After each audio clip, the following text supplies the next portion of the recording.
Welcome back for another episode of Branching Out with Sierra. Today we're on episode 38, Your Leadership Ecosystem, Creating an Environment for Growth. I'm sure that you're wondering what that's going to be about. We did briefly touch on environment when it comes to leadership many episodes ago. And that episode, I had Yaron Lynette on from Formal Traditional, and we were talking about environment as your physical working space, the environment that you are, working in, whether at home, the office, wherever you may be. We focused very much onto creating a space, a physical space that works for you, as he is an interior designer, and that's his expertise. I've also touched a little bit on environments when we're talking about the culture of a workplace, of an organization. But we haven't really pulled back and looked at environment in a bigger picture in any episode thus far. So what I really want to convey today is growth as a person, as a leader, doesn't just happen in isolation. It's going to thrive in the right environment. You're going to thrive in the right environment. So when we're talking about environment today, we're thinking about the people that you're surrounding yourself with. We're talking about the actual physical environment, your habits, your mindset. There are many pieces when we talk about creating an environment that is conducive to your growth.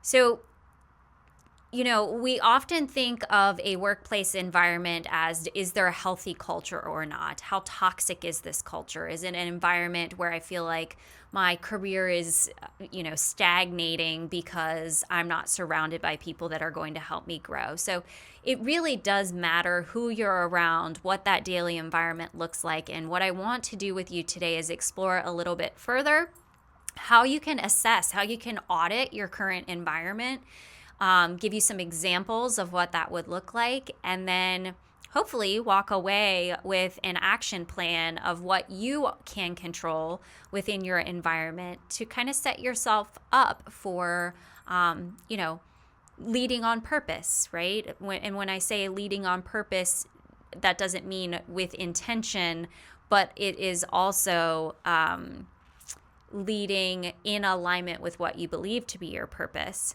So that's my hope for you today. I really kind of modeled some of this stuff off of the 15 Invaluable Laws of Growth from John Maxwell. He has a chapter in his text specifically about the law of environment and how we can thrive or not in an environment.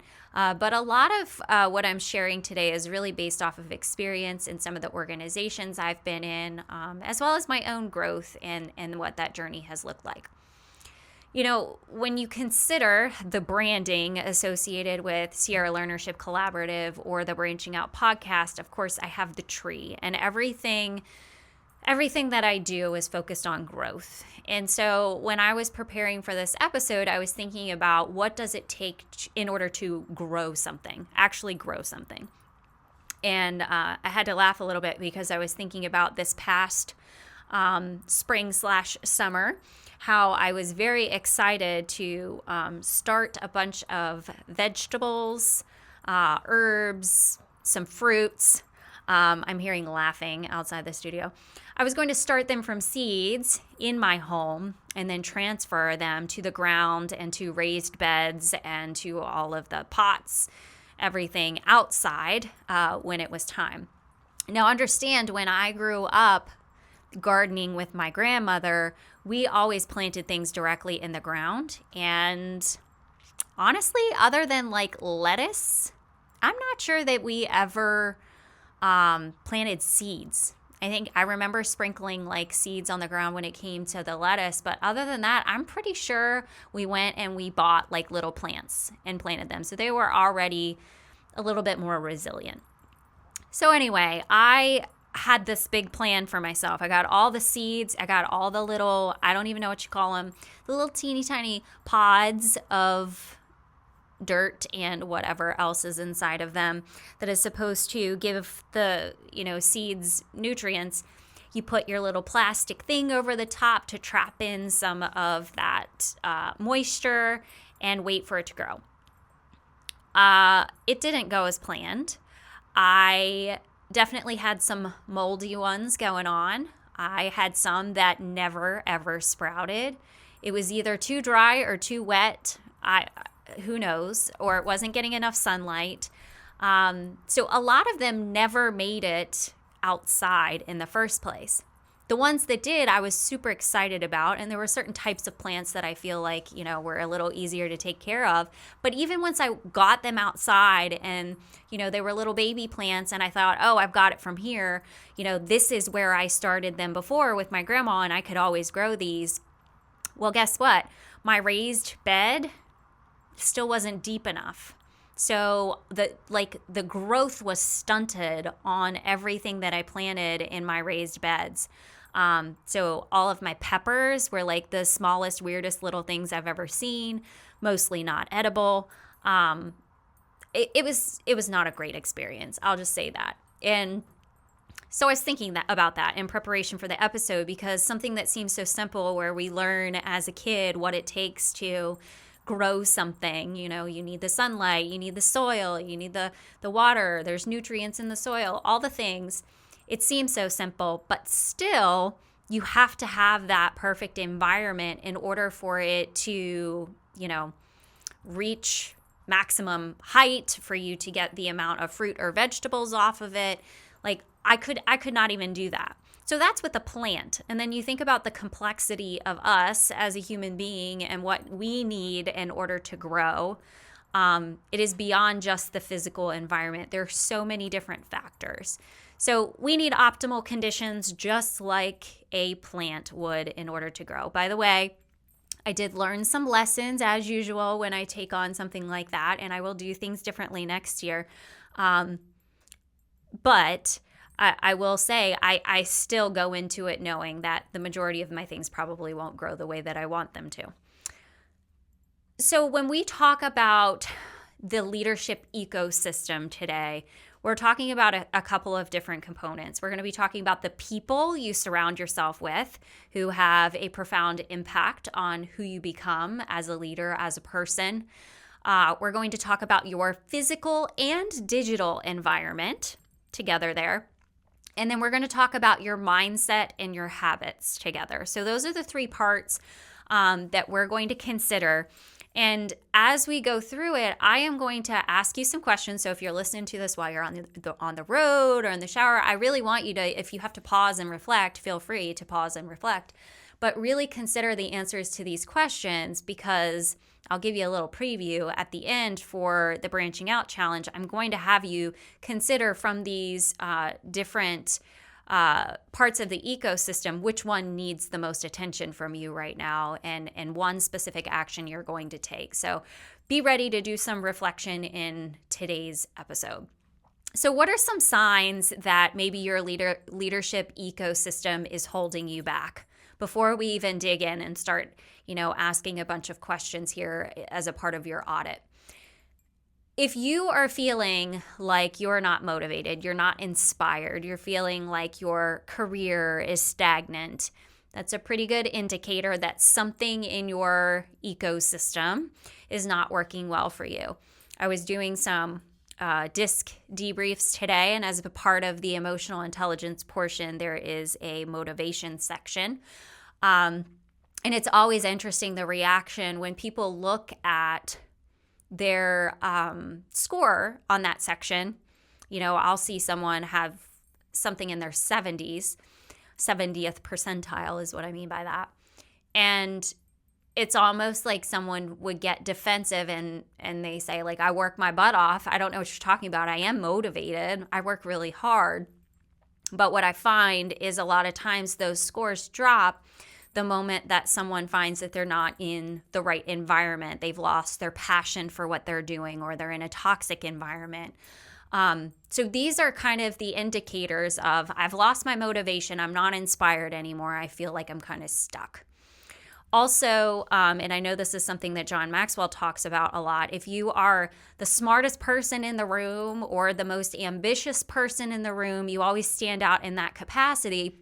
then we need to make sure you're getting in a different room with people who are helping you to grow and motivating you to continue that growth journey. And we'll talk about that more.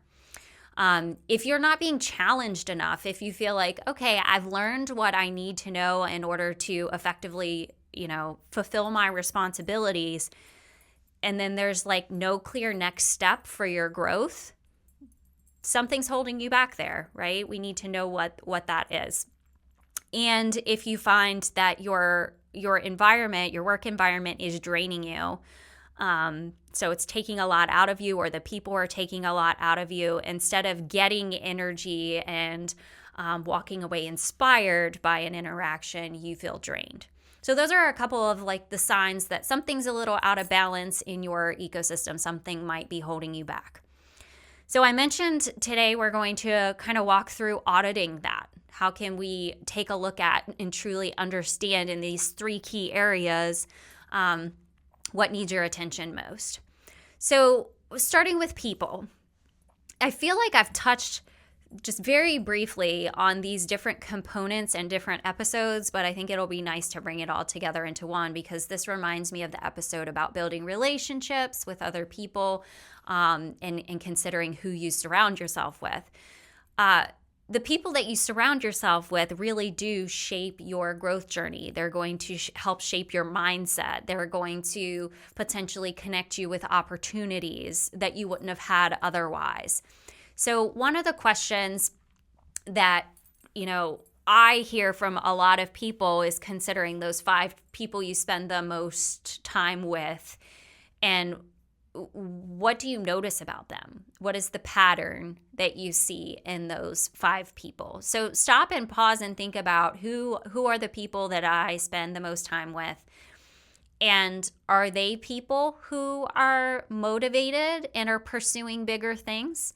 Or do you see that these people are potentially stagnant and not really growing, not remaining curious? Maybe they don't find themselves in a position that allows them the growth that they would have otherwise. So really consider those types of connections. Are there people that you could choose to bring into your circle that will kind of fuel the fire inside of you and give you the energy and enthusiasm? And do the people around you challenge you? Do they question you? Do they have you, look at yourself differently? Do they inspire you to grow? Do they inspire you to, ask for feedback and be open to that feedback and that change? So I think about, I have a lot of people in my circle that I talk to on a regular basis, but if I were to try to narrow it down to like the 5 people, outside of family that I communicate with most, they are truly people that inspire me. They're authors, they're speakers, they're, out there doing things that I wish I could see myself doing as effectively as them. And so, it makes me think about, I've been considering for a long time, writing a book. Well, all my friends have been writing books and they're encouraging me to, why don't you sit down and start working on yours finally? Without someone like that in my circle, I think it'd be easy for me to say, I'm already busy enough. I don't have time to write a book, and just keep putting it off and putting it off. And would I ever really set aside the time to do it if I didn't have people that are challenging me, that are inspiring me? So just thinking about that, as well as just the level of support they provide. When you're having a tough day, how do they go about encouraging you? Or when things are going well, what does it look like? Are they there to, celebrate with and share what's going on in your life? So you want to have people who are there in the tough times and the good times. So who are those people for you? And if they're not a part of your regular circle, then maybe we could be more intentional about that. And then, having a formal mentor, mentorship can be such a casual thing. And it can be something that's more formalized where you actually sit down and you have meetings once a month or whatever the relationship might look like. Someone that has already been successful in what you want to do that you can come alongside and learn from. Is someone like that in your circle?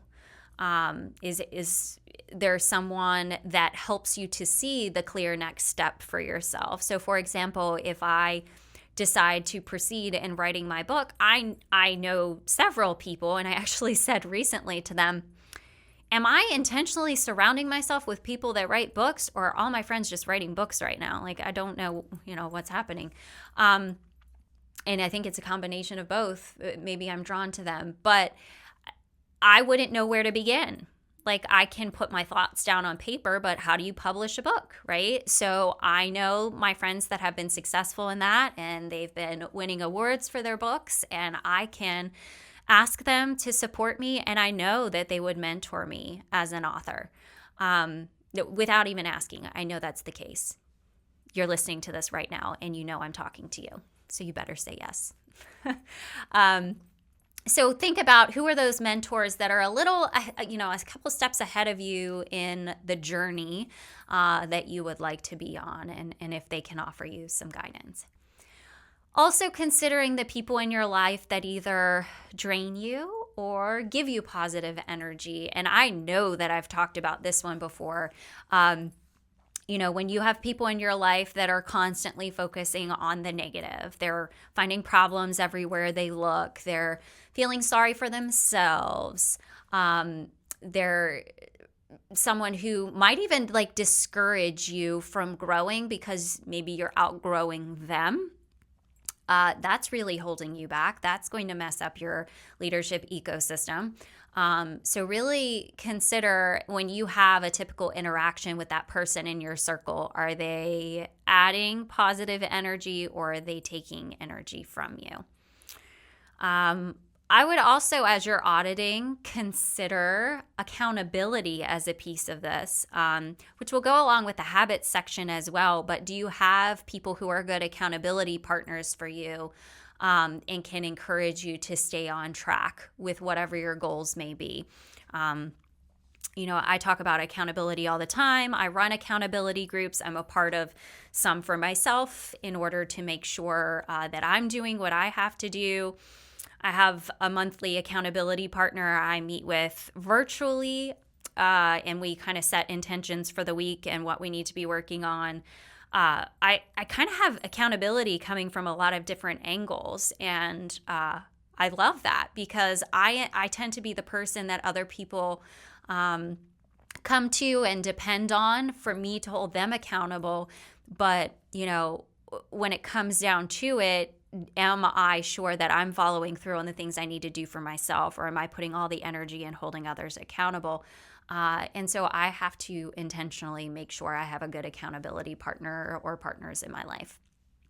And I had mentioned about, in the room that you're in, are you being stretched? Are you the most ambitious person there? Are you the one that always jumps in and wants to be creative and innovative and take things in a new, exciting direction? If that's always you, then are you really going to continue to grow from that? Or do you need to find a different room where you are a little less experienced and you aren't always the one that can be driving things forward? So considering that as well. So those are some of the questions that I would consider when thinking about the people in my life and in the ecosystem. And when I consider those people, my issue becomes I have a lot of them. And I feel like I need to do a better job of deciding to focus on some key relationships rather than spreading myself so thin, because I do have so many amazing supportive people in my network. So I am intentionally this year actually sat down the other day and made a list of, who are the key people that I really want to deepen relationships with this year rather than continuing to spread myself so thin. So hopefully that's helpful in considering the people in your life. And of course, this applies to your personal life too, not just your professional life. Who do you hang out with outside of the workplace? Those people you spend the most time with. You should be asking the same questions that I just shared with you. So that's part one. Part two is both the physical and digital environment. So what is surrounding you in your physical space? Is your workspace crafted in a way in which it's inspiring creativity? It's inspiring productivity. This is something that when Yaron was on, we talked about on the physical side, considering is it a clean space? Is it bright? Is it, are there plants that, encourage you to like bring the outside in and inspire some growth or creativity in that way? Do you have quotes up? Do you have a vision board for what you're trying to achieve? There's so many different things that you can do and put around you in your physical space that might, motivate you or inspire you. Especially, when you're having a tough day, you come in, you're tired, you didn't get enough sleep the night before, you look up, you see your vision board, what you're working towards, and it's that reminder of why you're doing what you're doing, and it keeps you going. Is your environment cluttered? I can't function in a cluttered environment. I got a little bit of, I don't know. I would say someone was getting on my case a little bit earlier about walking into my office and seeing that my AirPods case was so perfectly placed in the center of my smartphone stand, and why was it sitting so perfectly? And this person was talking about going through my office and just slightly moving things so that they're off center or whatever to drive me crazy. That's because it really does impact my ability to focus and get things done. A cluttered environment for me means I get nothing done. I have to get the space cleaned up before I can start my work day. That sounds terrible. I can't believe someone would do that to you. Yeah. So Matthew is obviously the one that did that to me. And I have not stepped foot into my actual office space since he threatened to do that, so I don't know what has been changed, but I know that I will very quickly notice if something has been. And speaking of the clutter, it's just because it's distracting to me. What things are in your environment that distract you?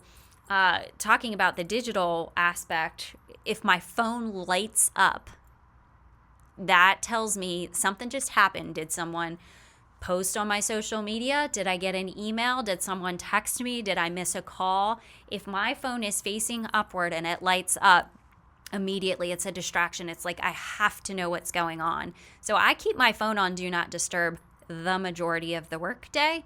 I have it so it automatically comes off. If I'm having a lunch break, it goes on to personal time. I've kind of got it set up to help me with that. But if you know something is a distraction for you, be proactive and think about what you can do to prevent that distraction from occurring. And I know for a lot of people that is a device of some sort. Is there anything in your physical environment that just drains you in general? Is it causing you some sort of stress or anxiety? If papers pile up for me, that's a thing that I just can't stand. So beyond clutter and items not being centered, it's if there's a stack of papers, they need to be sorted and end up in the proper location.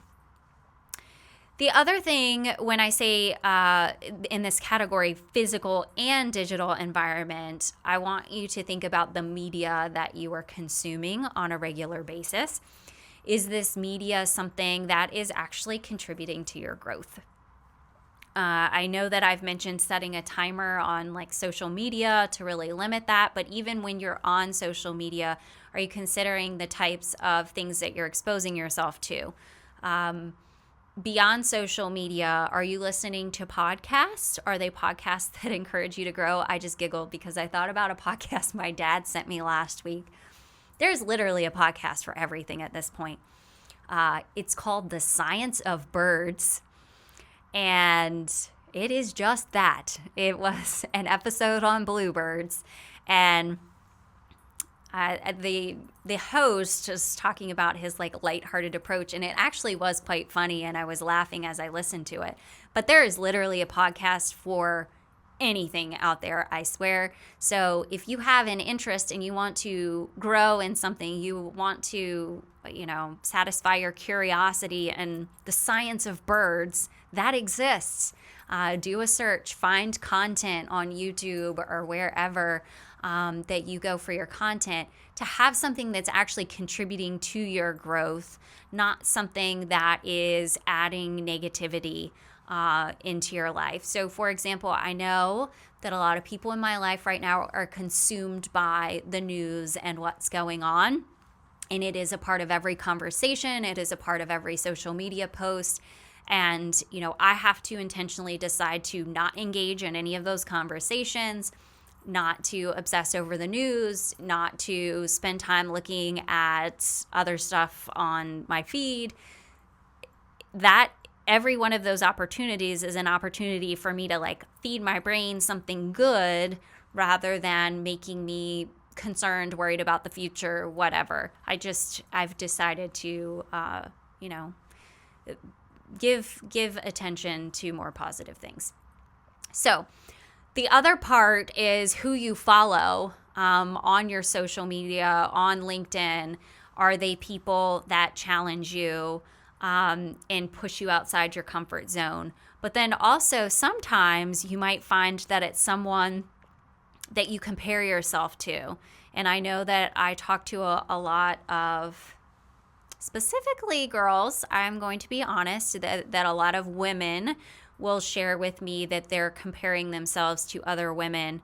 And one of the things that I always say in one of my accountability groups every time we start is that we're on a unique journey. There is no point in comparing yourself to another person who's on a completely different journey. They have a different childhood and different experiences, and the similarities don't exist there. So let them be on their journey. If you want to look at them and learn from them, that's one thing. But if you're going to specifically follow someone for the purpose of comparison because you think you are lesser than in any capacity, then that is not something that's actually fueling your growth. That is harmful to your growth. So you have to kind of pull yourself out of that. So really think about who you're following online. Is it someone keeping you stuck in comparison mode? Or is it someone who actually is motivating you and makes you excited to figure out what they're up to, what they're doing? We talked about physical environment, the space in which you're working, but what about your actual like digital space, like your desktop? How many shortcuts are on your desktop, or a Google Drive? Is your stuff in folders? Your email inbox? We just talked about that this week on one of my other calls. Someone feeling very overwhelmed by their emails. Are you labeling and tagging them in a way that's helpful to you so you can quickly find what you want and you're not overwhelmed by the number of messages staring you in the face every day? So what are you doing to organize your digital life in a way that is supporting your growth as well, where it's not creating frustration every time you go to try and find something, do something, you can't locate it? Especially like I come across a lot of professional development resources, a lot of learning materials, and they have to be organized in a way that makes sense. They have to be, accessible for me if a coaching client reaches out and, hey, do you have any resources for this, where I can do a quick search and I either do or I don't if I've organized it properly. So considering that, even task management software, how are you tracking your tasks that you need to do based on urgency and importance? What are you doing? Are you sorting them by projects, by urgency? But really sitting down and considering, how can I ensure that my digital workspace is laid out in a way that's helpful for me? And sometimes that means pulling yourself away for even maybe an entire day to just kind of hit the reset button, back up everything, organize it into folders, and have like a clean slate. Get that inbox to 0 and have the fresh start with the inbox. so that then you can have some systems in place to help you. But if you're constantly in this state where you're like battling the inbox, or constantly in a state where you don't know where to find the file that you saw yesterday, you're not going to get out of that if you don't set aside the time to. So thinking about that, as well as just setting aside time for reflection, for deeper work to really, as a business owner, I think about this being like business development stuff. Am I setting aside time to work on the business and consider the future of the business and how to grow it? Or am I just functioning in the business and serving clients and I don't have a sense of direction? So I also encourage you to think about, giving yourself the time and space to grow by scheduling time for yourself as if it's a commitment to a client, because you'd hold that commitment if it was a client. So those are some of the things that I think you should consider when thinking about your physical and digital environment. There's a lot more I could ask you and kind of probe questions there, but that should give you a good idea of the things to be looking for. So based on what you've heard so far, be thinking about what needs your attention. Is it more the people you're surrounding yourself with? Is it your physical space you're working in? Is it your digital environment that needs tightened up a little bit? Or now we're going to go into mindset and habits. So what is actually happening internally for you? Because the thoughts that you have about yourself, the thoughts that you have about your future, your mindset in general, and your daily routines really are going to help determine your trajectory. That is a huge part of the ecosystem too. Mindset is huge. And I see when the shift takes place for some of my clients, the most remarkable growth happens. You can see them, just struggling. I mean, some of them will even say they're in the hamster wheel, right? And they can't get out of it. And you see their mindset is always in the negative. I'm stuck here. I'm never going to get out of this. This is the way it's always been. I keep hiring the wrong people. Like, it's all negative. And the moment that they're able to start really reframing things and looking at their mindset in a different way, actually looking at their growth over time and celebrating successes and taking time to reflect, man, boy, do I see a difference. And it can happen snap your fingers. It can happen overnight. It might take time, but then when it happens, you see the impact immediately. And it's like, wow, I'm achieving all of my goals, or the right clients are coming into my pipeline. Whatever it is, things just kind of click into place. So it's powerful. So the questions that I want you to ask here in relation to your mindset and habits are, what are the types of thoughts that dominate your mind daily? So are they thoughts that are empowering you, or are they thoughts that are limiting you? Are you thinking, I can't do this, or are you thinking, I'm not able to do it yet, right? That yet piece is something that I would always try to drive home as a teacher. If a student came up to me and said, I can't do this, okay, you can't do it yet, right? But we all start out not being able to do things until we practice them. I know Caleb all the time, he doesn't want to try a new food. I don't think I'm going to like it. Or he'll say, I don't like it. Well, you haven't tried it. You don't know if you like it yet. You can say you don't like it after you tried it. So anyway, just considering, what are the types of thoughts that you have about things? Are they empowering you? Are you doing positive affirmations? Are you telling yourself what you're capable of?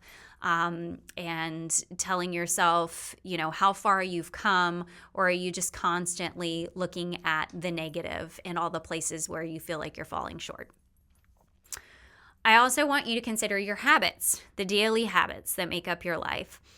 So when I do full focus training or workshops or retreat, one of the things I have people think about are what daily routines they already have in place. Like when they get up in the morning, what does it look like?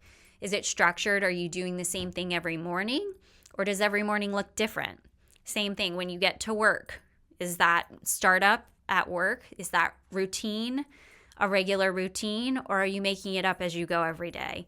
At the end of the workday, in the evening, all four of those pieces, are you practicing specific habits that are supporting your growth and aligning with your goals? Or are you doing things during those times that are detracting from your ability to reach those goals? So, like for me, one of mine is reading 10 pages a day. I wish I could read all day. I had as an icebreaker question in one of my groups this week, if there were 25 hours in every day, what would you do with the extra hour? And it was funny because several people were talking about they would automatically sleep. My mind immediately went to reading. I want to read more. And it's sad that I have to make a goal for myself to read 10 pages a day because I know I would enjoy reading a lot more than that.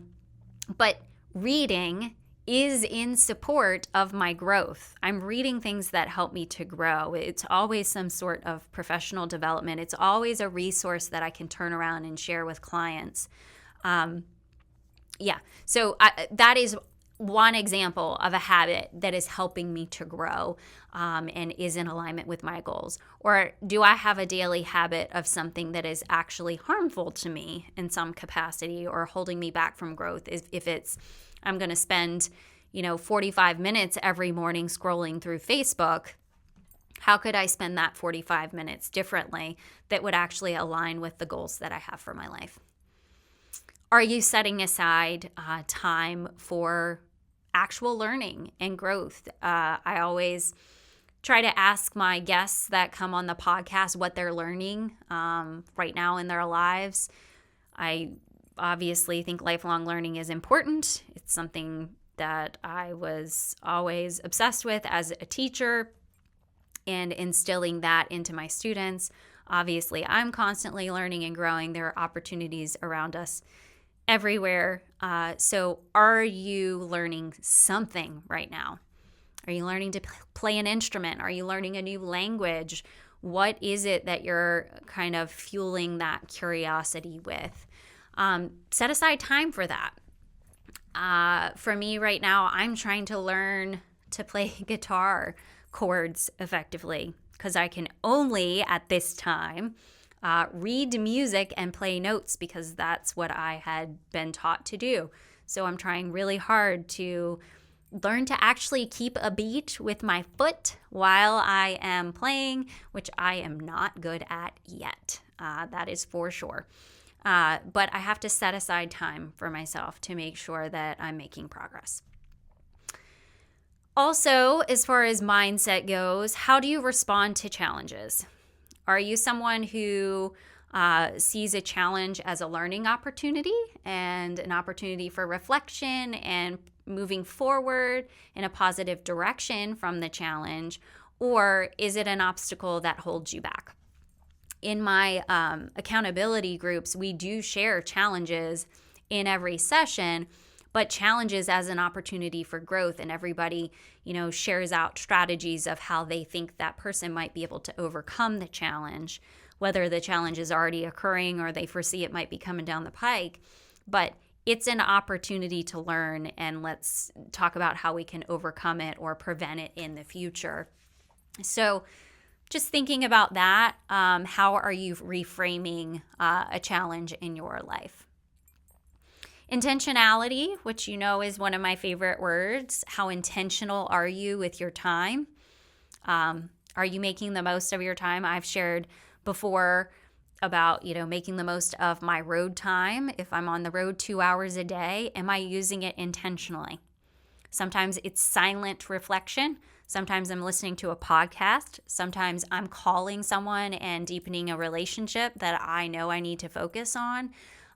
It's always different based on what my priorities are at that time, but I use the time effectively.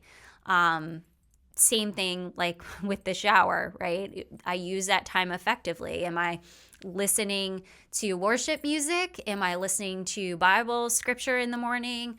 Am I listening to the Slice of Life podcast? Well, I am if they release a new episode. So I have kind of some of my shower routines of how can I use that time. It is rare that I am in silence in the shower unless I if I have like a speaking engagement that day or something, I might use the time to just kind of go through in my head an outline of what I'm going to talk about that day. But again, it's still intentional use of the time. So what are you doing with those? Do you have any belief systems that are holding you back? So for example, I have had a lot of people say that they don't think they can be an effective leader because they're too introverted, or they're not able to hold others accountable, whatever it may be. If you're constantly telling yourself that, obviously it's going to hold you back. You're giving yourself a reason that you don't think you can reach your own goal. So consider what beliefs you have, whether it's something you've been taught over time and exposed to from others, or that you've told yourself based on your own experience, something that you believe to be true, but is that holding you back? Something else for you to consider. And then finally, thinking about the habits that you are creating in your life. Are you tracking them in some capacity? Are you tracking how often you're following through with those things? Like I know when I've played guitar. I know when I've read my 10 pages. I'm tracking these things that I've told myself I need to do. And I can see, obviously, the amount of growth I'm experiencing is connected to the amount of time I've spent on it. And I can see that in the patterns in my own reflection. So are you reviewing your goals? How often are you reviewing your goals? That is an important part of this leadership ecosystem, is having time set aside to review your habits, your mindset, and your goals. So I know that that's a lot of pieces making up those three larger parts. Just to kind of make some general recommendations based off of those three categories. So starting with people, if I were to provide one recommendation, it would be to really look at the part of the people you're spending the most time with and just considering whether or not you need to modify who that is. If you're already happy with who you're around, maybe thinking of a more formalized mentor relationship. If there's someone you want to specifically spend more time with and you're like looking at their journey and they're a few steps ahead and you think you could benefit from that, you could certainly do that. Or if you are more social than I am, you could look at joining a mastermind group, a book study. You can do networking groups. There are all sorts of different ways to be exposed to groups of people that are also driven or have a common goal like you. So really, I would recommend if you're choosing something in the people department, maybe that's something that you could start with. When thinking about your physical and digital workspace, so physical, I would just say start with considering whether it's your home office or you have an office space. Just like go in with a different lens one day and just stop and look around and think about, are there things here that are a distraction for me on a regular basis? And is there something I can proactively do to remove that distraction? Same thing with the digital space. Is there something that slows me down every day? Is it, that it's slowing me down every day when I can't find the files that I'm looking for on my computer? Like distractions and things that are slowing you down obviously are going to hold you back from growth. So that might be somewhere that I would suggest starting. And then finally, looking at the habits and mindset piece, I have to choose just intentionality in general. As far as your ecosystem goes, are you intentionally using your time to build positive habits and track your growth? Or are you allowing other things to distract you and maybe replacing positive habits with poor ones? So I would start there when considering that third area. This stuff also, beyond just you individually, applies to a work environment for an entire team. So if you want to create a culture that is empowering others, that is a healthy culture, that is a leadership ecosystem to support people in their growth, what are some things you can be doing? You can encourage people to provide one another feedback, to, find a mentoring relationship within the workplace where you are encouraging one another to constantly grow and constantly reflect on where you are in your journey. I can tell a difference when I walk into an organization that is always trying to, partner people up and build relationships based on, where the skill set lies and what they can learn from one another. You can just tell that people are excited to come alongside someone else and share what they have to share their value, and then the other person is giving them something in return. So it is a relationship where both people are actually growing. Fostering a culture where everybody is trying to learn something new all the time. I've been in a lot of groups lately that are doing book clubs. And I know in the entrepreneurially group that I'm in right now, that they just started a book club on traction. Just getting together, even if it's once a month, to read something that folks are interested in reading and reflecting on how you can pull out what is helpful to you and implement some positive changes in your life. That can really make a difference. So training opportunities, again, mentorship programs, all of that is going to help with that culture of learning as well. As a leader, also modeling these behaviors, knowing that people are watching, people are seeing your behavior. Are you modeling all of these components of your ecosystem? Are you modeling having a physical space that's helpful for your ability to focus, or a digital workspace that is conducive to efficiency, right? Are you modeling the things I'm talking about today? Are you modeling surrounding yourself with people that are helping you to grow and encouraging you to try new things? And then finally, in the culture that you're trying to create, just removing any negativity, any toxicity, being very clear about your expectations of, when people come into that environment, what standard they're going to be held to, and that you are not going to allow that toxicity or negativity to seep in. And that goes back to modeling as well. So set the expectation and model it. And hopefully people will follow suit, or they will find that it's not the environment that they want to be in anyway. And sometimes they decide to leave on their own, and that can help lead them to an environment that's better suited for them anyway. So hopefully between those three key areas, you were able to pull something out of there in identifying what might be holding you back in your leadership ecosystem.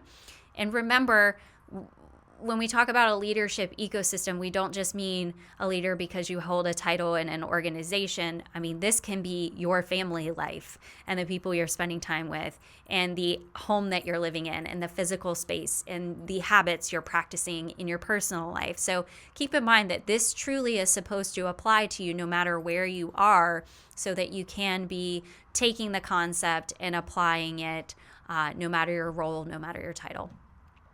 So today's branching out challenge, I gave you guys a little preview earlier, and I will share that again.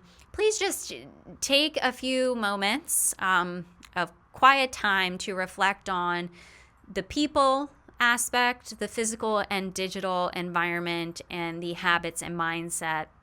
Which of those areas needs your attention first? I never want people to jump in and try and change everything at once. So choose one. Choose one aspect of one of those areas that really you feel like you could develop in, and figure out who's going to hold you accountable to that change. I talked about accountability in this episode. Hopefully you have someone in your life that can be holding you accountable. If not, reach out. We have all sorts of different group accountability, individual accountability options.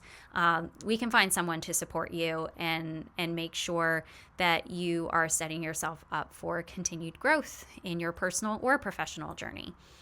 So hopefully you found value in today's episode. If you did, please let me know. Reach out to me and let me know what your takeaway was, or what area you're going to choose to focus on. I'd love to hear from you. As always, a new episode will drop at noon Eastern Standard Time on Fridays. So be sure to check that out, subscribe so that you get those notifications when they roll out. If you want to learn more about the podcast, you can go to branchingoutpodcast.com, learn more. You can apply to be a guest on an episode there as well. Excited about some of my guests coming up, a lot of exciting ones in the next few months.